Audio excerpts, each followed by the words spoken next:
প্রতি শুক্রবার সকালে চাঁদপুর ওয়েলনেসে কি পরিমাণ এবং কি ধরনের কাঁচা শাকসবজি এবং তাজা মাছ মাংস পাওয়া যায় সেটা সম্পর্কে আজকের ভিডিওটা। আসসালামু আলাইকুম, ওয়েলকাম ব্যাক। আমি মেহেদী সুলুক রয়েছি আপনাদের সাথে। সো মূলত এই মুহূর্তে আমরা রয়েছি যে ওয়ারলেস বাজার মাছের আড়তগুলোতে। ভোর ৩টা থেকে কার্যক্রম চলে এবং সকাল ৮টা পর্যন্ত, এবং সকাল ৮টা থেকে মাছ বাজারের ভিতরে কার্যক্রম পরিচালিত হয়। প্রায় সব ধরনের মাছ পাওয়া যায় এখানে। চলুন আমরা একটু লাইভ মাছ বাজারের তথ্যগুলো নিয়ে জানি। এখানে গরু তো থাকবেই স্বাভাবিকভাবে। গরু আছে, এখানে মুরগিটাও আছে। মুরগির মধ্যে হলো যে লেয়ার, কক, সোনালী, হ্যাঁ, একদম আর ব্রয়লার সবগুলোই এভেলেবেল আছে।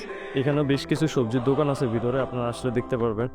এখানে আসলে প্রতি শুক্রবার বলা চলে এবং প্রতিদিনই খুবই আসলে মানে ব্যস্ত থাকে এই বাজারটা। এখানে মাছের মধ্যে শুরুতেই দেখা যাচ্ছে যে চিংড়ি মাছ। এটা কি মাছ? এটা কি মাছ?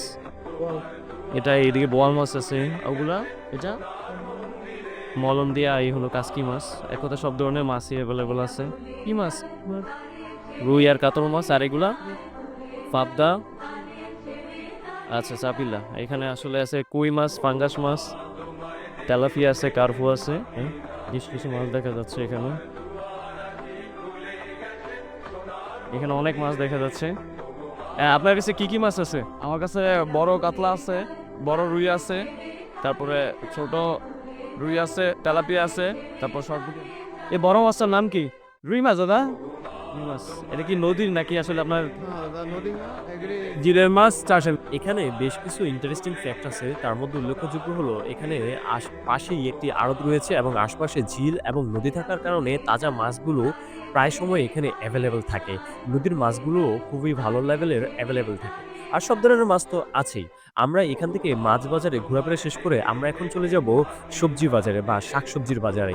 এখানে কিন্তু শাকসবজি প্রায় তাজাই থাকে এবং নানান দিক থেকে আসলে এখানে শাকসবজিগুলো পাওয়া যায়। আপনারা দেখতে পাচ্ছেন এখানে পাকা পেঁপে রয়েছে এবং কলার যে হোল রয়েছে, কাঁচা কলা রয়েছে। এর পাশাপাশি বেশ কিছু সবজি এবং শাকই আসলে এভেলেবল। পালং শাক, লাল শাক, কলমি শাক, পুঁই শাক, তারপর ডাঁটা শাক, লাউ শাক, আসলে সব ধরনের শাক, কচুর শাক, কচুর ডগা, এগুলো সবকিছু কিন্তু এখানে এভেলেবল থাকে। এর পাশাপাশি সবজির মধ্যে আসলে আলু, টমেটো, বেগুন, পেঁয়াজ, রসুন, ফুলকপি, লাউ, কুমড়া, শসা, আসলে ঝিঙ্গে, করলা, ঢেঁড়স, আপনি কি চান সবকিছু আসলে এখানে এভেলেবল আছে।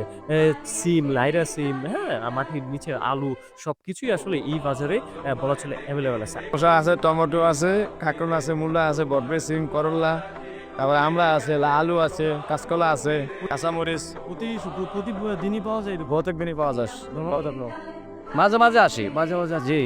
পাশে এরকম কি খামার আছে নাকি আপনি না, আমরা নিজেরাই চাষ করি আর কি। নিজেরই চাষ? জি। তো বলতে ওই যে ফরিদুল্লাহ রামপুর? ও আচ্ছা, প্রতি সপ্তাহে কি নিয়ে আসেন নাকি দৈনিক নিয়ে আসছি? দৈনিক এখানে নির্বাচন লাগে। তো এত টাকা ভাড়া দিয়ে আসলে এখানে সেল করে হয় কিনা? ওই যাই মোটামুটি। এগুলো কি আপনার নিজের গাছের? না, না, আমি বাগান কিনি। বাগান থেকে কিনে নিয়ে না। সো ওই রামপুরে ওখানে তো আপনার এই সুপারি, তারপর আর কি আসলে এরকম বিখ্যাত আছে? সুপারি, নারকেল, পান, এ কিন্ডার জন্য বিখ্যাত। নারকেল কেমন ওখানে আছে প্রচুর পরিমাণ। কতক্ষণ থাকবেন এখানে এই একটা বেচা হইছেন তাদের জোর মানে আলিশি ফোন হিসাবে, ফোন হিসাবে। এক ফোন কত? ১৫০ টাকা। এক ফোন ১৫০ টাকা মানে কয়টা থাকে? ৮০ টা এক ফোন। বলতে শেষ হলো আজকে আমাদের আয়োজন। আমরা আসলে আপনাদেরকে নিয়মিত এরকম আপডেটগুলো দিয়ে যাব। আশা করি আপনারা আসলে উপকৃত হবেন। আর পরবর্তী ভিডিও দেখার আমন্ত্রণ জানিয়ে শেষ করছি। আল্লাহ হাফেজ।